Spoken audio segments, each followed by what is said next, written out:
Welcome back to the channel. Today we are back working on our workshop and we're going to fill these holes up. Well, I'm not going to say it won't take long, it will, because I'm going to have to do it from both sides.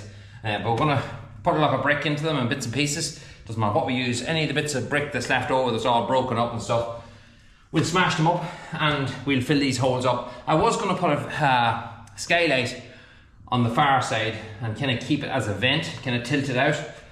But really, when I'm working here, I'm going to have the doors open most of the time, and that'll be enough ventilation for me. If I'm ever welding or working with chemicals or doing any of that, doors wide open, and that won't be an issue. So I decided, after thinking about it for quite a while, we'll just brick it up instead. So that's what we're going to do. Let's get at it. Normally I just use a brush to wet it, but I don't find me brush at the minute, so I'm just going to use this lad instead.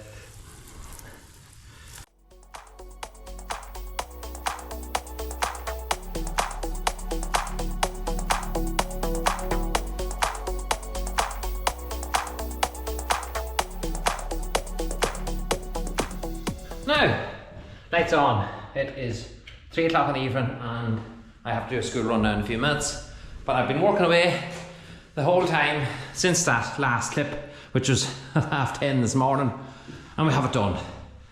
All the holes are now filled, and believe it or not, it's amazing the amount of time it takes to do that, but it's done now. It took the whole day. I just have to come back in here tomorrow. I'm just out of time today, and tidy up the back ones here, just to plaster the back ones up and fill up around the holes there. But that can wait a little while. Let it set first in the front and we'll come back and we'll do that. This evening, tonight, after milking, I'll just re-rub those there when they've dried a little bit, and that'll blend them all in. I normally do it with a little brush and that just blends the whole thing in. You'd never notice it then when it's painted.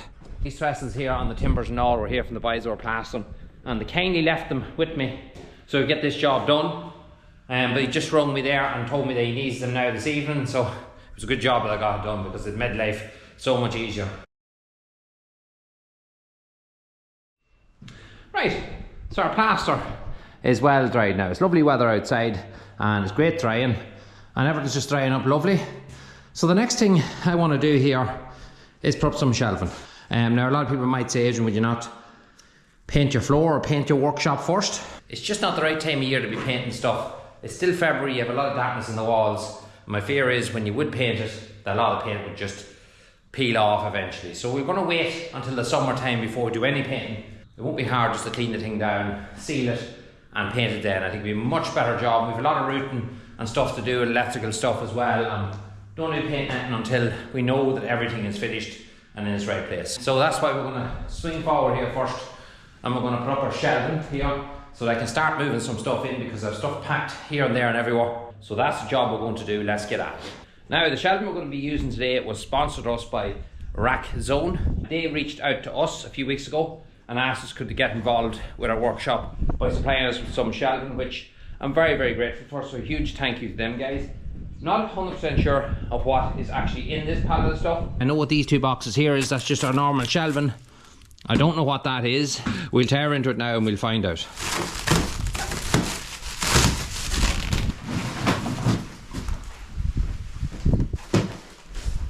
So we have 1, 2, 3, 4, 5 shelving boxes. I'm just looking at the sizes. I think they're all the same. 2130, 1220 by 557mm.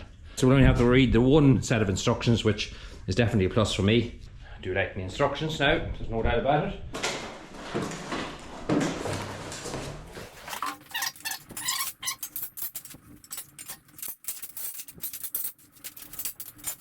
I probably could have done with an extra set of hands. I have Hudson, but his paws just does not suit the job, and he's all the time rooting at himself anyway. So anyway, I'm going to have a real quick read of these instructions off camera, and then we're going to make an average attempt at putting it together. That's probably the best way of putting it.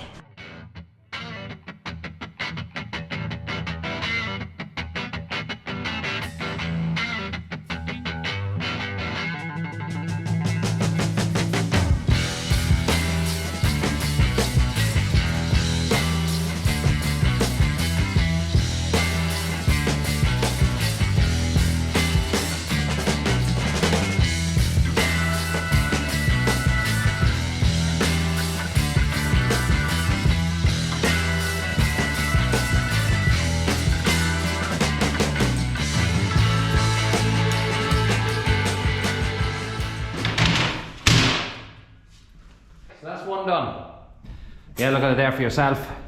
It took a wee bit of fiddling about, and my instruction reading isn't always the best. It's a wee bit awkward just trying to figure out how these two pieces here went together. Anyone that knows, has any kind of workshop or even on farms, knows how good it is to have stuff kind of organised in some sort of shelving. So something I never really had. I built my own shelving. It wasn't always great, it done the job. But this, yeah, this is luxury.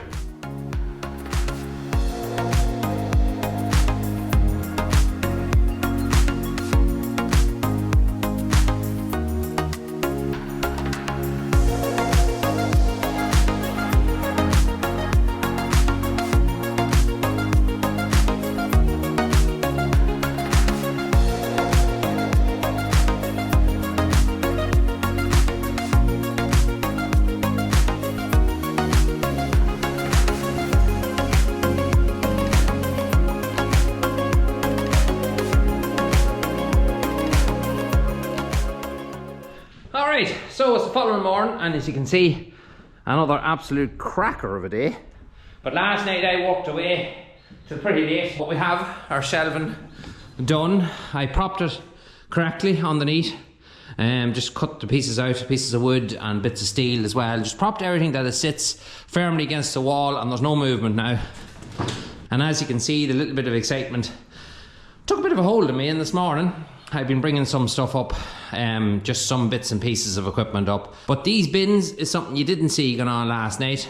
And that's what was in the big box that we showed at the beginning that wasn't sure what was in it. And these are brilliant. I was really happy to see these. I've already started to organise electrical stuff, sandpaper, wires, tape, cable ties, tubing, screws, wire wheels, angle grinder stuff. But it's a step in the right direction. We have loads of storage, absolutely loads of storage. We had one shelf left over, which last night me and the girls actually put up as well. I'll show you that now. This is a shed you've probably never seen into, but it's where our milking machine is. And there's our other shelf there now. It just fitted in with about 3 inches on either side the spare. And underneath there, that's where our compressor used to be. There's a block work there. If you look closely, you'll see the square block work in there where the compressor used to come out through the wall.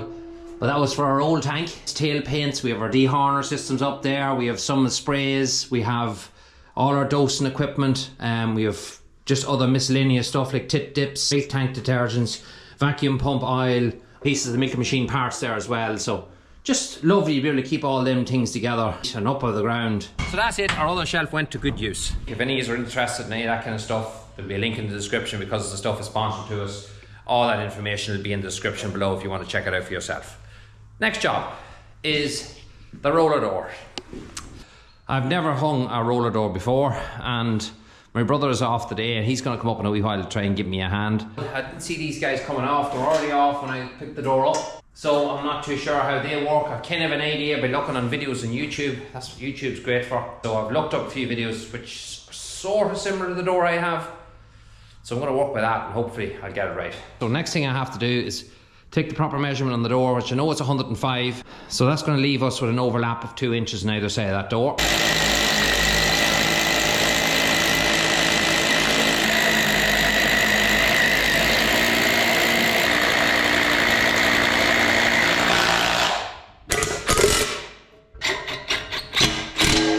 That's a start, that's one on anyway.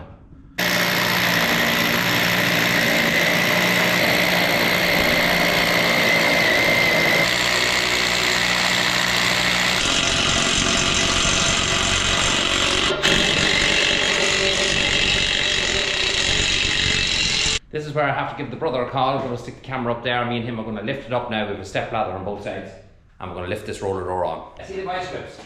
Yeah. Both sides. So if we lift the door up, the door, just the roller of the door, the bar of the shaft of the door, that's it. Just we just lift it up and just rest on top of that. That's it, alright? Right. And then you take the vice grips on your side, you just clamp the vice grips. That means you just can't roll off. Okay. And all I do then is just put on 2 U-bolts.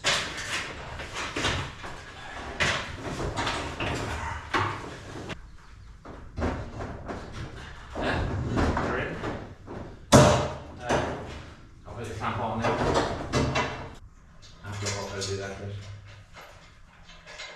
twist it forward or something. You have to have it off to do that, don't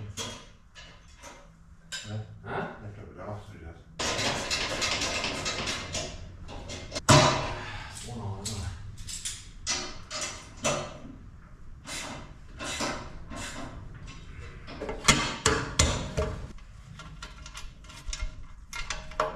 You measured that door? Measured? Yeah. What do you mean? The length of it. Oh yeah. Oh, you think it won't close? The door goes way up over the door. You get me? Yeah, and then it comes down tight. And then it comes down tight. No, I'd say that's all right. Just that no board. You let it down if it cripples up. No board's going to go in there. It's not even sprung tensioned yet. It's not actually that heavy. I open this now. Can't move the cramping panel.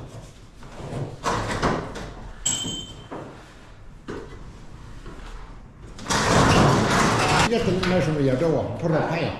Huh? You should have put that higher up. Why? What Because difference would it it's a make? huge difference out here now. No, it's not. No, it's not. We took this off. I looked at the boat. There was some boat brackets and it was level with the top side of the lintel. But you see there, we could have actually, had we been doing it right, but the amount is left there, we could have raised that door another 1.5 foot. We would have got away with it. Shut. No point talking about it now, but anyway.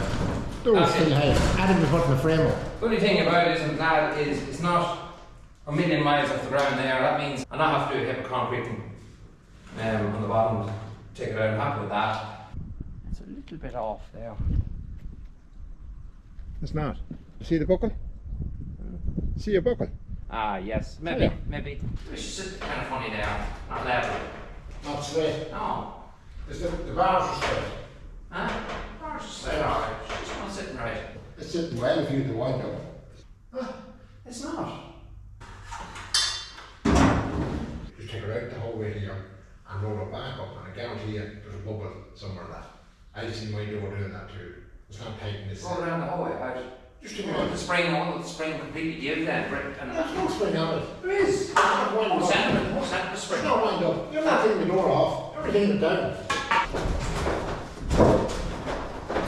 Watch yourself. It needs to go down on that side a wee bit. That's it. That's it. Down. Down a hair's fraction. I mean, the width of a nail. But that'll still do it.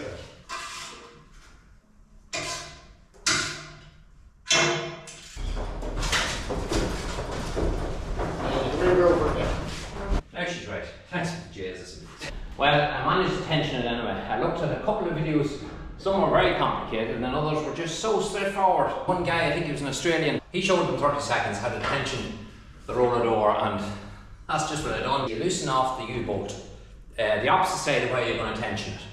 And when you do that, keep this one tight. You get a Stilson, you put it onto the actual axle of the door and you hold it in place. You loosen off your two U-bolt nuts here then. And then you go anti-clockwise.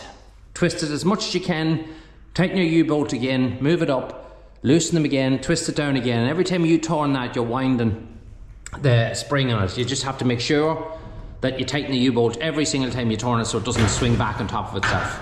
And you have to keep that one loose on that side for it to work. And then when you find that the door will go up and down nice and freely, which at the minute it looks like it's running really nice, just tighten the two ends up completely and that's your door tensioned. As simple could be. But if you're like me and didn't know, well, it's far from simple. But now that I know how to do it, I could do it again easily. So I have this here jammed in the door now because the door wants to go up, which is what we wanted to do. So a bit of cardboard jam there so we can put on our guide rails here now on both sides, which have to kind of match up with our locking system here. It has a wee bend in it. I have to straighten all that stuff out, but I won't be dependent on that locking because them things there, they're only paper, that's all they are. They're not worth looking at. They wouldn't give you any real proper security at all. And I'll be bolting this or putting fixtures to the ground. I won't be showing you how I'm fixing it for obvious reasons, but I've learned a lot about how you fix these to the ground and I've seen that done in a few different places and it leaves it really secure. It makes a really good job of it. Anyway, let's get these side rails on and that'll be our door on. One thing I do have to get, I meant to get it ages ago, is I have to get new bubbles for my spirit level, because the bubbles are gone. You can get bubbles in packs of 10 now, and I must get a long weight as well because my long weight, someone borrowed it and never left it back, so I have to get one of those too. Might as well. Yeah.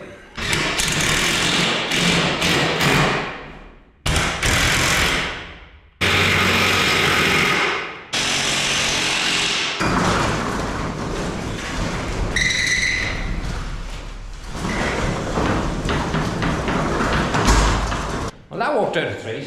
Just decided to put on, and then we have a roller door on. The first roller door myself or my brother, I have to thank him, I've ever put on. And it's a learning curve, but now if I want to do another one, it's actually straight enough forward. As long as you don't make the mistakes that I made. Don't remove the ratchet strap before you tension the thing. That's why it all kind of flopped down. You get to see me make all the mistakes, and hopefully you guys won't have the same ones.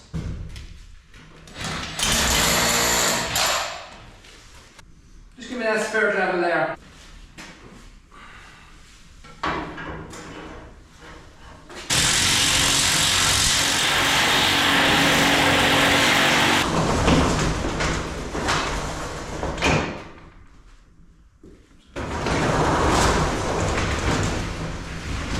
There's our door up. I'll stand out of the light, let you see it. The sun is behind me. You can see by the ridge at the top. I don't know if you can make it out in the camera. It's sitting lovely and square anyway. It takes a little bit of time just to get everything in place. This is the runners here, and just had to take them off a few times and adjust them just to get them right, that the thing locks properly. But you can see there on the bottom, I'm not going to have an awful lot of stuff to do to fill that on the bottom. There's only going to be a wee bit of cement or something put there just to do away with that gap and level underneath it. We made this door about 5 inches taller, nearly 6 inches taller than the one this roller door came off, because we knew there was more on the roller and we knew we'd get away with that. What I didn't anticipate was the rails. The rails were designed to suit that door. They were cut to size to suit the door that it came off. Sorry if the sun is in your eyes, it's in mine now. If you look here, you'll see there's the stoppers. It's the stoppers that's stopping the door from going up. So to fix that, I'll probably have to buy a set of rails. That'll be the only way to really sort that problem out, or make a set of rails or something for it, so that I can go up a little bit further and put that stopper just higher, and that way that door will open up completely. It's alright for now. It's not going to cause me any problems, probably ever, because it clears my head and it'll clear probably anything I ever want to put in. But if I want to get that door to open fully, the only way to do that is to replace those rails, put longer rails on, which should be no harm anyway, because I had to lift it up off the ground here because it wasn't level on this side.